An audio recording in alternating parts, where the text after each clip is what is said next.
আমি বলেছিলাম বিএনপির চারপাশে বুদ্ধিজীবী নাই কয়েকদিন আগের একটা এপিসোডে। ওনারা সম্ভবত এটা সিরিয়াসলি নিচ্ছেন। ওনারা তারুণ্যের ভবিষ্যৎ বাংলাদেশ নামে প্রোগ্রাম করতেছেন, আর ওনাদের সামনে বুদ্ধিজীবী হাজির করতেছেন, মানে তরুণদের সামনে। সে বুদ্ধিজীবীরা বিএনপির তরুণদের সামনে দেশ, রাজনীতি, সমাজ ভাবনা নিয়ে কথা বলতেছেন।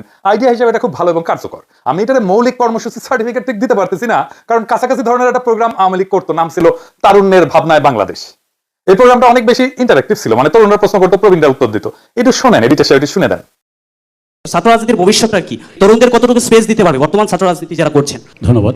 আসলে এটা বাস্তবতা মানতে হবে যে স্বাধীনতার পূর্ববর্তী ছাত্র রাজনীতির যে অ্যাপিল ছিল, স্বাধীনতা পরবর্তী ছাত্র রাজনীতির অ্যাপিল কখনই এক হতে পারে না। আবার স্বাধীনতা পরবর্তী সময়ে জাতির পিতা 15 আগস্ট সপরিবারে নিহত হলেন, তার পরবর্তী ছাত্র রাজনীতির যেই দায়িত্ব, কর্তব্য, ভূমিকা, আবার আজকে মধ্যমায়ের বাংলাদেশে ছাত্র রাজনীতির ভূমিকা অবশ্যই এক হবে না। আর এটা দেখেন, বাংলাদেশ টেলিভিশন এখনো রেখে দিছে তাদের এই বালসালগুলো তাদের ইউটিউব চ্যানেলে। দেখেন, সবাইকে শুভেচ্ছা জানাচ্ছি। বাংলাদেশ আওয়ামী লীগ প্রচার ও প্রকাশনা কমিটি নিয়মিত আয়োজন তরুণের ভাবনায় আওয়ামী লীগ। আজকে আমরা এসেছি পূর্ণভূমি সিলেটে। সরাসরি প্রচার হইতো কই কই, দেখেন এটা সমকালের নিউজে।